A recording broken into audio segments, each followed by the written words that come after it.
Bang, lagi sibuk tak? Enggak sih, nyantai. Oh, jadi masih boleh nanya sesuatu nggak? Ya betul, duduk. Jadi abang tahu tak apa itu instrumen pasar uang sama falas dalam keuangan di negara ini? Instrumen pasar uang itu produk perbankan ya? Apa itu? Sama falas. Kurang tahu sih. Misi mas, Oke bang. lagi sibuk nggak mas? Enggak tuh bang. Mau nanya-nanya dikit boleh nggak? Boleh bang. Kenapa bang? Mungkin ya. Masnya tahu nggak tentang apa itu pasar uang? Nggak tahu sih bang, apa tuh? Kalau pasar uang nggak tahu, pasar valuta asing tahu nggak mas? Malah tidak tahu bang saya bang. Ternyata masih banyak yang nggak tahu nih. A few moments later. Assalamualaikum warahmatullahi wabarakatuh. Halo semua, saya Julia Nova selaku moderator dari kelompok 4 dan kami sangat senang bisa berbagi dengan Anda mengenai topik pasar uang dan pasar valuta asing. Inilah kami dari kelompok 4.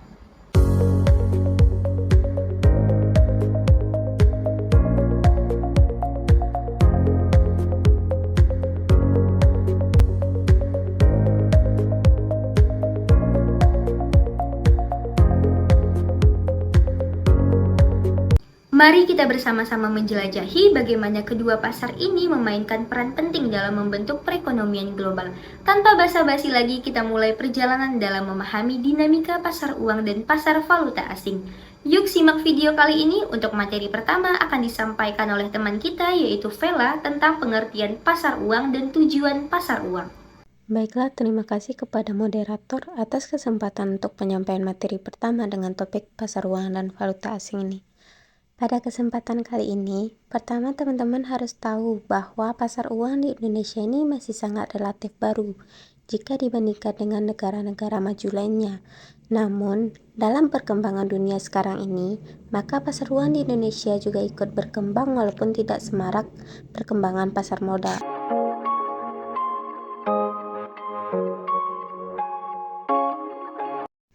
Adapun pengertian dari pasar uang itu sendiri terdiri atas dua suku kata, yaitu pasar merupakan tempat bertemunya pembeli dan penjual untuk melakukan transaksi jual beli barang dan jasa. Sedangkan uang merupakan suatu benda yang diterima secara umum oleh masyarakat untuk mengukur nilai, menukar, dan melakukan pembayaran atas pembelian barang dan jasa, serta pada waktu yang bersamaan bertindak sebagai alat penimbun kekayaan. Jadi, kesimpulannya pasar uang merupakan sekelompok pasar yang di mana instrumen kreditnya itu jangka pendek atau yang biasanya jatuh tempo kurang lebih dari 1 tahun dan yang diperjualbelikan tersebut berkualitas tinggi.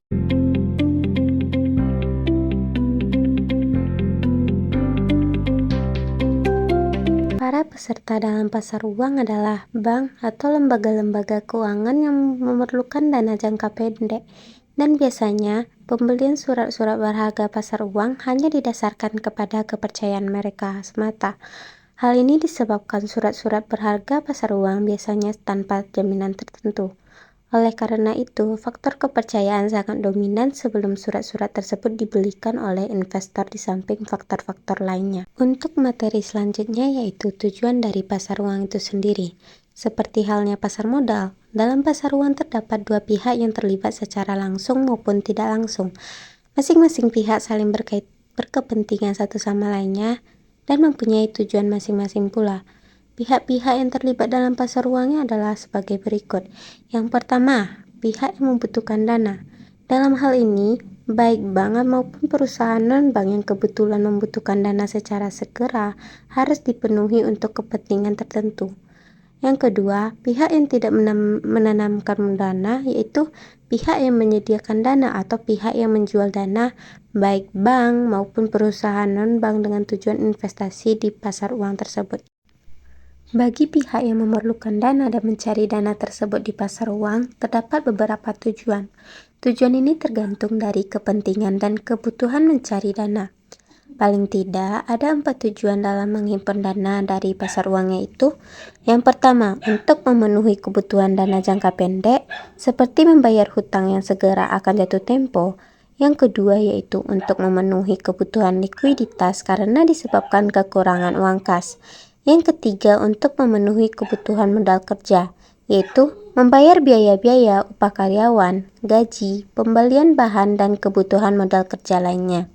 Dan yang keempat yaitu sedang mengalami kalah clearing. Hal ini terjadi di lembaga clearing dan harus segera dibayar. Sedangkan tujuan bagi pihak yang bermaksud menanamkan modal dana di pasar modal ini adalah yang pertama, untuk memperoleh penghasilan dengan tingkat suku bunga tertentu.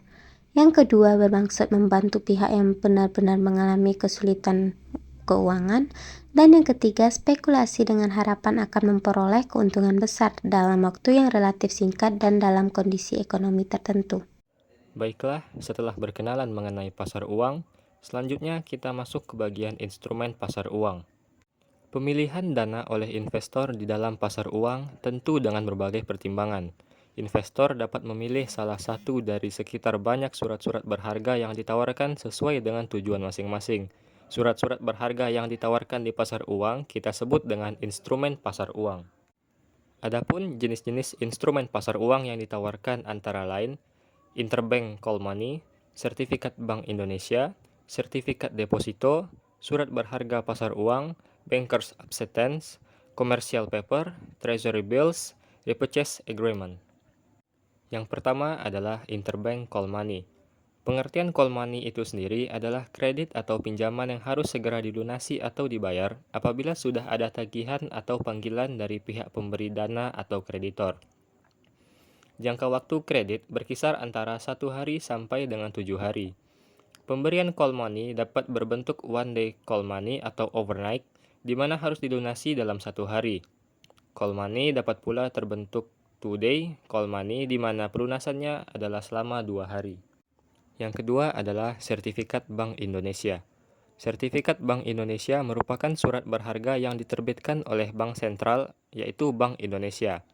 Penerbitan surat Bank Indonesia dilakukan atas unjuk dengan nominal tertentu dan penerbitan SBI biasanya dikaitkan dengan kebiasaan pemerintah terdapat operasi pasar terbuka dalam masalah penanggulangan jumlah uang beredar. Yang ketiga adalah sertifikat deposito. Sertifikat deposito diterbitkan atas unjuk dengan nominal tertentu. Jangka waktunya pun bervariasi sesuai dengan keinginan bank. Pencairan sertifikat deposito dapat dilakukan setelah jatuh tempo. Namun, apabila investor memerlukan dana, maka dapat pula sertifikat deposito ini diperjualbelikan apakah kepada lembaga ataupun pihak umum. Yang keempat adalah surat berharga pasar uang atau SBPU. Merupakan surat berharga yang diperkenalkan oleh Bank Indonesia pada tahun 1985 sebagai salah satu alat untuk melakukan operasi pasar terbuka dalam jangka ikut menstabilkan nilai rupiah. Bank atau lembaga keuangan yang ingin memperoleh dana jangka pendek dapat menerbitkan SBPU ini, kemudian diperjualbelikan dengan Bank Indonesia atau pihak-pihak lainnya. Penerbitan warkat-warkat dapat berupa wesel atau promes dengan jangka waktu antara 30 hari sampai dengan 180 hari. Yang kelima adalah bankers acceptance. Merupakan wesel bank yang diberi cap dengan kata-kata accepted dan dapat diperjualbelikan di pasar uang sebagai salah satu sumber dana jangka pendek. Jangka waktu penarikan wesel antara 30 hari sampai 180 hari. Wesel yang diberi cap accepted ini yang kemudian kita kenal dengan bankers acceptance. Bankers acceptance terjadi dalam perdagangan luar negeri, yaitu ekspor atau impor. Terjadinya bankers acceptance di mana adanya proses transaksi pembelian dan penjualan barang antara negara. Wesel yang diberi cap accepted ini sudah berfungsi sebagai bankers acceptance yang dapat diperjualbelikan dengan jaminan pihak bank importir atau importir itu sendiri. Yang keenam adalah commercial paper. Commercial paper merupakan kertas berharga yang dapat diperdagangkan di pasar uang dengan jangka waktu yang tidak lebih dari 1 tahun.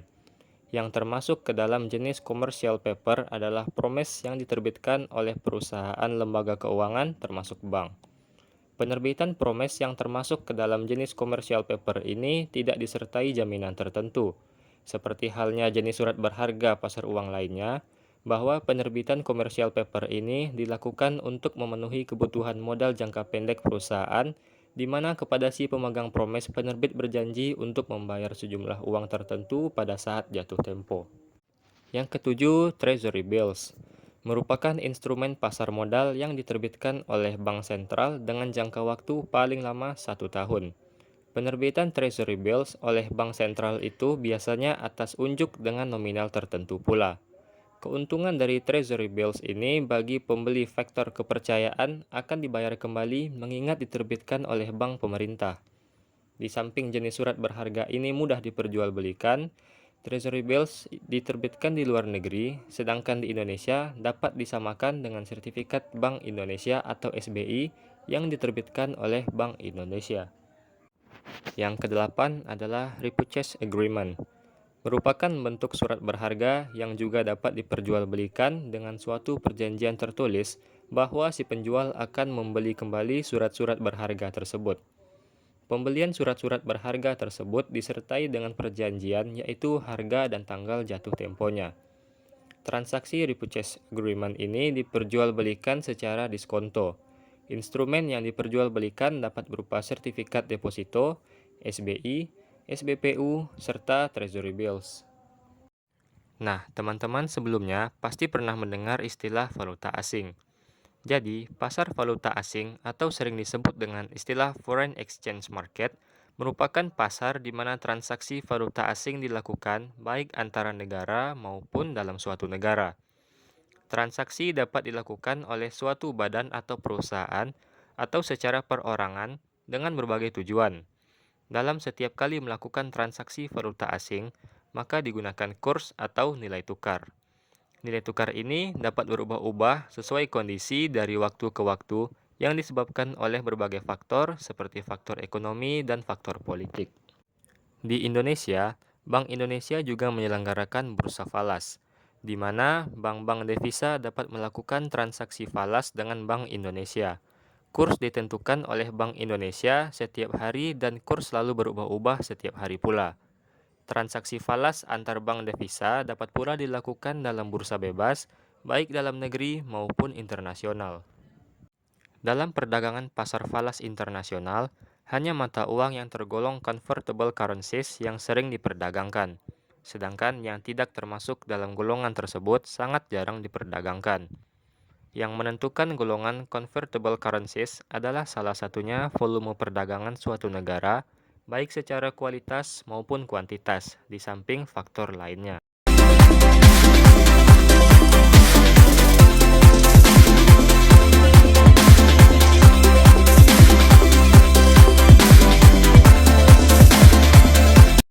Yang termasuk ke dalam golongan mata uang yang kuat atau convertible currencies antara lain, yang pertama adalah US dollar atau dolar Amerika Serikat, FRF atau Franc Perancis, JPN atau yen Jepang, SFR atau franc Swiss, AUD atau dolar Australia, CAD atau dolar Kanada, DM atau Dutch Mark Jerman, SGD atau dolar Singapura, HKD atau dolar Hong Kong, GBP atau pound sterling Inggris, dan juga berbagai mata uang lainnya.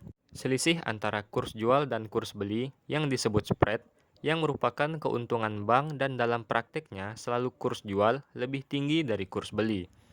Penentuan kurs, pihak perbankan mengacu kepada kurs konversi yang dikeluarkan oleh perbankan setiap hari. Kemudian ditambahkan dengan keuntungan yang diinginkan. Penentuan kurs dapat secara direct rate dan indirect rate. Direct rate maksudnya adalah penentuan yang menempatkan mata uang domestik di depan mata uang asing. Sebagai contoh, penentuan kurs dengan direct rate adalah sebagai berikut. Rp9.000 sama dengan 1 dolar Amerika Serikat. Rp78 sama dengan 1 yen Jepang. Artinya, setiap Rp9.000 ditukarkan dengan 1 dolar Amerika Serikat dan Rp78 ditukarkan dengan 1 yen Jepang. Sedangkan perhitungan dengan indirect rate adalah sebaliknya, yaitu menempatkan mata uang asing di depan mata uang domestik. Sebagai contoh adalah sebagai berikut. Yang pertama, 0,000111 dolar Amerika Serikat sama dengan Rp1 atau 1:9.000. Yang kedua adalah 0,012820 yen Jepang sama dengan Rp1 atau 1:78. Artinya, setiap 0,000111 dolar Amerika Serikat ditukar dengan 1 rupiah, dan setiap 0,012820 yen Jepang ditukar dengan 1 rupiah. Nah, setelah kita dengarkan penjelasan mengenai instrumen pasar uang dan valuta asing, kita harus tahu nih, apa sih tujuan transaksi dan jenis-jenis valuta asing yang ada di sekitar kita.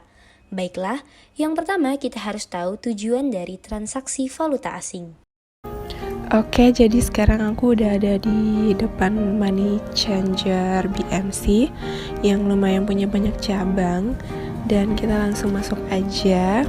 Di sini kita tinggal bilang mau tukar mata uang apa, dan kita akan dimintai KTP. Dan setelah itu akan dikasih resi. Nah, di sini juga ada rating exchange, kayak misalnya untuk uang Malaysia itu 1 ringgit 3.000 lebih. Jadi kita bisa lihat tingkatannya untuk mata uang lainnya juga. Dan ini dia, setelah aku tukar. Transaksi falas yang baik dilakukan oleh bank, perusahaan lainnya, ataupun individu mengandung berbagai tujuan. Tujuan ini berbeda-beda sesuai dengan apa yang ingin diperoleh dari transaksi tersebut.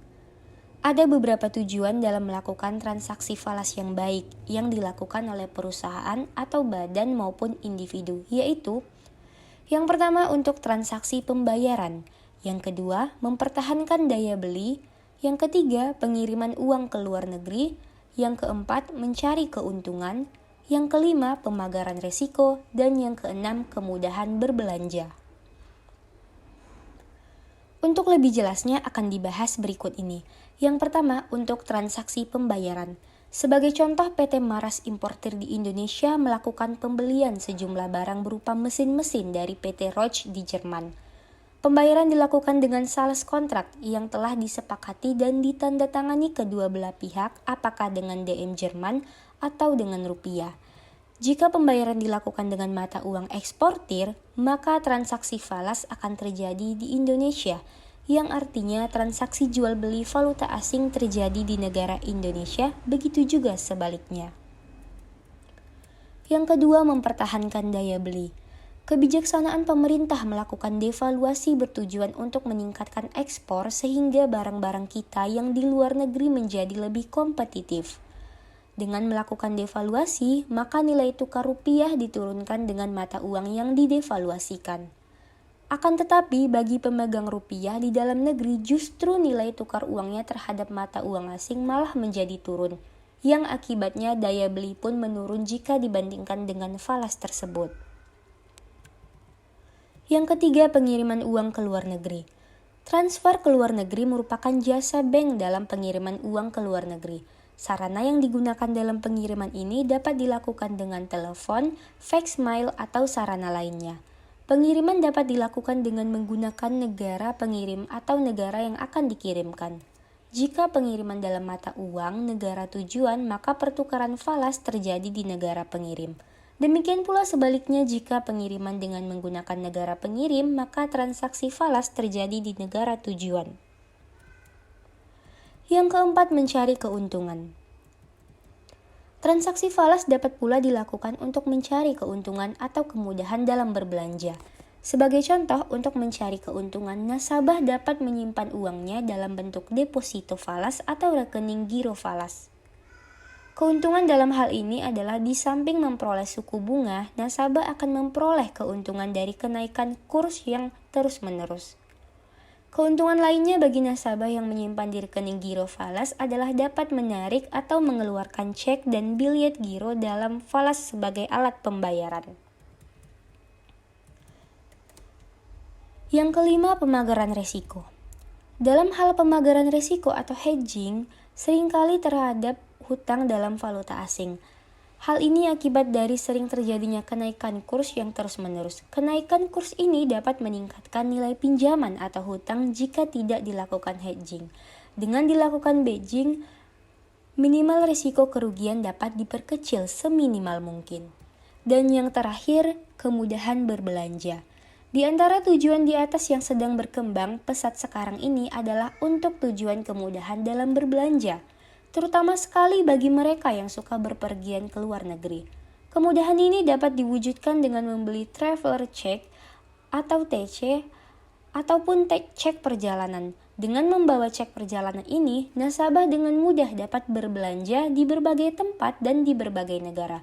Kemudian nominal dari cek perjalanan ini pun mengikuti kurs yang terus berkembang. Dalam jual beli antara bank dan nasabah seperti banknotes, traveler check, rekening giro falas atau deposito falas yang penyerahannya dapat dilakukan pada saat transaksi dilakukan. Namun untuk transaksi falas yang dilakukan dalam perdagangan internasional tidak selamanya penyerahan dapat dilakukan pada saat transaksi. Mengingat jarak relatif jauh, perbedaan waktu serta volume transaksi yang besar walaupun transaksi ditutup secara tunai. Oleh karena itu, ada 3 macam jenis transaksi yang dapat dilakukan, yaitu transaksi tunai, transaksi tunggak, dan transaksi barter.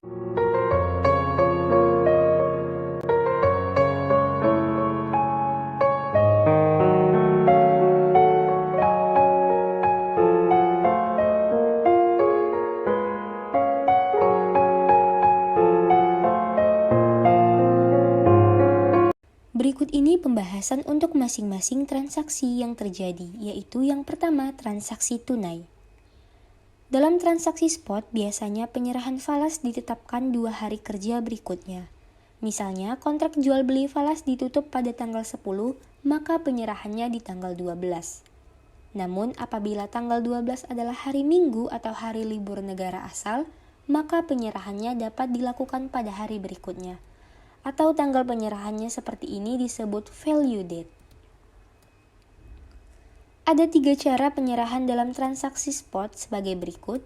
Yang pertama, value today, di mana penyerahan dilakukan pada tanggal hari yang sama dengan tanggal hari dilakukan transaksi. Penyerahan ini sering disebut cash settlement. Sebagai contoh, transaksi dilakukan hari Senin di tanggal 1 Mei, maka penyerahannya juga dilakukan pada hari tersebut. Yang kedua, value tomorrow. Penyerahan dilakukan pada hari kerja berikutnya atau disebut one day statement. Sebagai contoh, transaksi terjadi pada hari Senin di tanggal 1 Mei, maka penyerahannya adalah pada hari Selasa di tanggal 2 Mei. Yang ketiga, value spot. Penyerahan dilakukan 2 hari kerja, 1 hari transaksi. Seperti contoh di atas di mana transaksi terjadi di hari Senin tanggal 1 Mei, maka penyerahannya di hari Rabu tanggal 3 Mei. Yang kedua, transaksi tunggak. Berbeda penyerahan antara transaksi tunai dengan transaksi tunggak.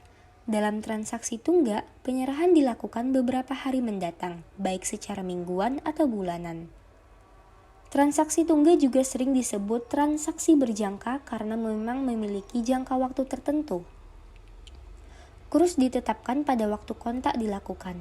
Akan tetapi pembayarannya pada beberapa waktu mendatang sesuai dengan jangka waktunya. Akibat dibayar dengan jangka waktu, maka rate yang digunakan dalam transaksi tunggak lebih tinggi dibandingkan dengan transaksi tunai. Transaksi semacam ini disebut premium dan bila yang terjadi sebaliknya disebut diskon. Transaksi tunggak sering dilakukan untuk pemagaran risiko terhadap fluktuasi tingkat pertukaran. Yang ketiga, transaksi barter. Yang dimaksud dengan transaksi barter atau swap adalah kombinasi antara pembeli dan penjual untuk 2 mata uang secara tunai yang diikuti membeli dan menjual kembali mata uang yang sama secara tunai dan tunggak secara simultan dengan batas waktu yang berbeda. Transaksi barter seringkali disebut transaksi tukar pakai suatu mata uang untuk jangka waktu tertentu dan transaksi barter jumlah pembelian suatu mata uang selalu sama dengan jumlah penjualannya. Oleh karena itu, dalam transaksi barter tidak akan mengubah posisi pertukaran keuntungan. Tujuan dari transaksi barter untuk menjaga kemungkinan dari kerugian yang disebabkan perubahan kurs. Transaksi barter dapat dilakukan oleh Bank Indonesia dengan bank atau antar bank dengan nasabahnya. Transaksi barter banyak dilakukan oleh bank apabila pada suatu saat bank mengalami kelebihan jenis mata uangnya. Sebagai contoh, bank berlebihan uang yang disimpan nasabah dalam deposito falas US dollar sedangkan kredit yang diberikan kebanyakan dalam yen Jepang. Maka kepincangan ini dapat ditutup melalui transaksi barter.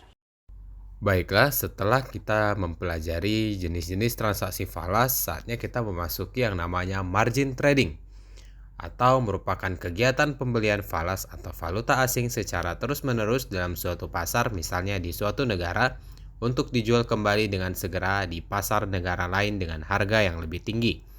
Misalnya, pembelian dilakukan di New York kemudian dijual kembali dengan harga yang lebih tinggi di Paris. Margin trading atau perdagangan margin merupakan salah satu bentuk kegiatan transaksi efek yang menyerupai usaha bank yang dilakukan oleh perusahaan efek, di mana investor baru mengembalikan bila berhasil menjual saham yang dibelinya dengan harga yang lebih tinggi dari harga belinya, atau sebaliknya.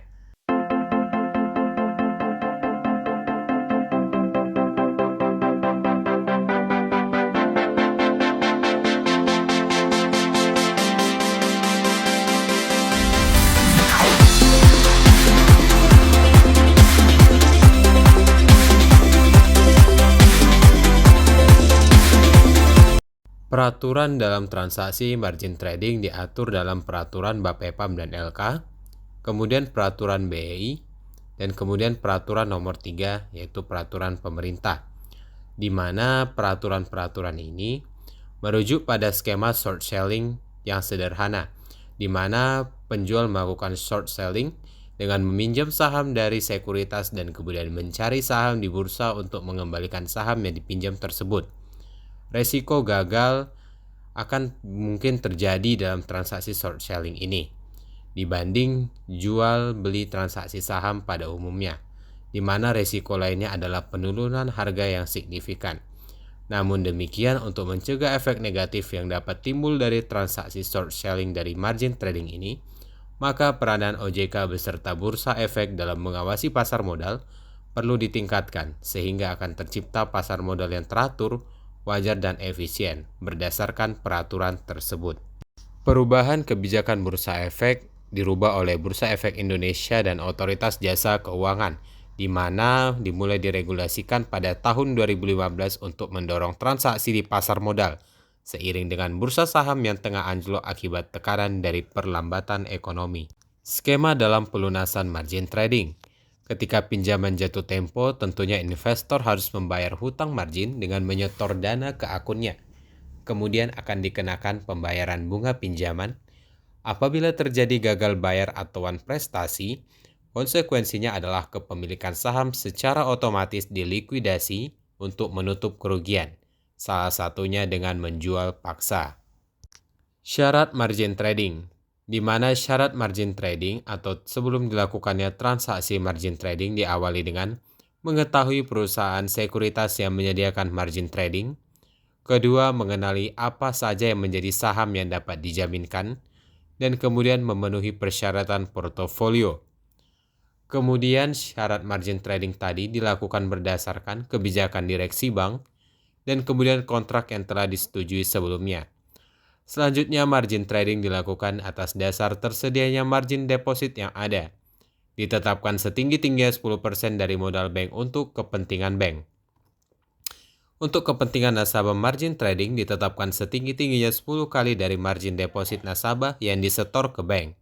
Jika mengalami kerugian 5% dari modal, maka harus segera menghentikan kegiatan margin trading dan baru dapat dilakukan kembali setelah memperoleh persetujuan dari Bank Indonesia. Kemudian margin deposit nasabah maupun bank harus dicantumkan dalam laporan mingguan ataupun bulanan untuk melihat progres kenaikan saham. Kita masuk kepada contoh margin trading atau transaksi margin trading, di mana seorang investor hanya memiliki nominal dana di rekening investor sebesar 200 juta rupiah. Ia hanya dapat membeli saham seharga 40.000 sebanyak 5.000 lembar. Namun apabila ia menggunakan sistem pembiayaan ini, kita misalkan dengan tambahan 200 juta, maka jumlah saham yang dapat dibelinya meningkat menjadi 10.000 lembar. Keuntungan margin trading yaitu memungkinkan kamu membeli saham tanpa sepenuhnya menggunakan uang sendiri, melainkan meminjam sebagian dana dari sekuritas. Sehingga keuntungan margin trading sudah jelas, yaitu dapat membeli saham dalam jumlah lebih banyak daripada kemampuan modal yang sudah kamu miliki. Secara garis besar, keuntungan margin trading adalah dapat menghindari suspend buy, kemudian holding period lebih fleksibel, biaya fasilitas lebih rendah, dan memperbesar potensi keuntungan. Di mana margin trading ini membuat kita sebagai peminjam dana melalui fasilitas margin memang harus membayar bunga, namun hasil yang diperoleh dengan menggunakan margin trading bisa jauh melebihi beban bunga, terutama bagi kita atau para pemegang saham jangka pendek, investor dengan strategi scalping atau menggunakan teknik beli pagi, jual sore. Selain keuntungan, ternyata margin trading memiliki kerugian, yaitu resiko capital loss dan resiko gagal bayar, di mana kondisi dari resiko margin trading itu dimulai dari jatuh tempo, di mana fasilitas lebih sesuai untuk strategi trading saham jangka pendek. Kemudian adanya bunga yang harus dibayar oleh pengguna margin trading sehingga harus berhati-hati dalam memilih saham yang akan dibeli. Kemudian adanya mekanisme forced sell, atau jika tidak mampu menyelesaikan kewajiban sesuai dengan jatuh tempo, sehingga kita perlu mengelola portofolio dengan baik. Tragedi jual paksa atau forced sell merupakan mekanisme penjualan otomatis yang diterapkan oleh perusahaan sekuritas atas saham-saham dalam portofolio trader yang gagal menunaikan kewajiban margin trading sampai jatuh tempo. Saham yang dijual paksa itu biasa sudah untung atau floating profit, namun masih rugi atau floating loss, sehingga dapat mengganggu strategi investasi sang trader. Konsekuensinya akan lebih buruk jika saham nyangkut, sedangkan tidak mempunyai dana cadangan untuk injeksi modal. Ketika trader tidak mampu melunasi pinjaman sampai jatuh tempo transaksi margin trading, sekuritas akan melakukan jual paksa. Apabila kita umpamakan dalam transaksi harga saham dari margin trading, bukannya meningkat, melainkan menurun. Bahkan berturut-turut. Dalam situasi ini, sebagai pemegang saham menanggung kerugian yang sangat besar, apalagi penurunan turun secara berkala. Dalam membayar bunga tentu akan lebih besar. Selanjutnya adalah interaksi pasar falas dan pasar uang, di mana pasar valuta asing dan pasar uang saling berinteraksi, di mana adanya kurs valuta asing harga suatu mata uang yang dinyatakan dalam mata uang lain, di mana seperti dalam hal penukaran nilai mata uang rupiah ke dolar akan terjadi perubahan nilai. Kemudian quotation valuta asing merupakan suatu pernyataan kesediaan melakukan transaksi jual beli falas pada suatu kurs yang sudah diumumkan. Tujuan instruksional khusus atau TIK daripada interaksi pasar falas dan pasar uang diawali dengan direct quotation, yaitu cara penentuan kurs suatu mata uang di mana satu mata uang asing digunakan untuk menilai mata uang lokal, di mana di dalam pasar dunia digunakan mata uang dolar sebagai mata uang asing untuk menilai mata uang yang ada di negara lain. Kemudian indirect quotation, di mana penentuan kurs berdasarkan indirect quotation merupakan kebalikan dari direct quotation, yaitu penentuan kurs di mana unit mata uang lokal digunakan untuk menilai mata uang asing, di mana seperti adanya perbandingan antara mata uang negara Indonesia dengan mata uang dolar Amerika. Kemudian adanya US dollar quotation. Dalam transaksi falas internasional, US dollar selalu dijadikan mata uang referensi dalam penentuan kurs mata uang asing yang lain, sehingga akan berpengaruh terhadap perekonomian. Berdasarkan interaksi pasar falas dan pasar uang selanjutnya, di mana pemilihan dana dalam pasar uang selalu berkaitan dengan pasar falas. Artinya, jika hendak menginvestasikan uang dalam pasar uang, maka harus mempertimbangkan dan menentukan investasi mana yang paling menguntungkan di pasar uang atau falas. Interaksi antara pasar uang dan falas ini menjadi lebih penting apabila jumlah dana yang ada dalam jumlah besar atau kondisi ekonomi pada saat yang kurang baik. Selanjutnya, setelah memahami tentang pasar uang dan pasar valuta asing, kita masuk kepada contoh soal, di mana dicontohkan jika pada hari Jumat, pada tanggal 20 adalah hari libur. Ini berarti ada waktu libur 3 hari, yaitu Jumat, Sabtu, dan Minggu. pihak investor memiliki dana yang cukup besar, yaitu kurs 1 US dollar sama dengan Rp9.000 dan bunga pasar uang sebesar 17%. Dealer memperkirakan US dollar naik turunnya tidak terlalu tinggi, maka investor mulai menghitung di mana uangnya akan diinvestasikan dengan perhitungan kurs per tanggal 20 di mana 1 US dollar sebesar Rp9.000, di mana bunga pasar uang sebesar 17%, dan jangka waktu sekitar 3 hari.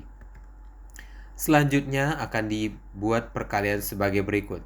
3 hari dikali jumlah bunga dan dikali jumlah nilai US dollar dibagi 360, maka hasilnya sebesar Rp12.075.000. Pihak investor akan menguntungkan apabila kenaikan kurs selama 3 hari tidak melebihi Rp12.075.000 atau 1 US dollar tidak lebih dari Rp9.000. Maka jumlah totalnya adalah Rp9.012,75. Dan seandainya lebih tinggi, maka lebih baik memegang atau membeli falas.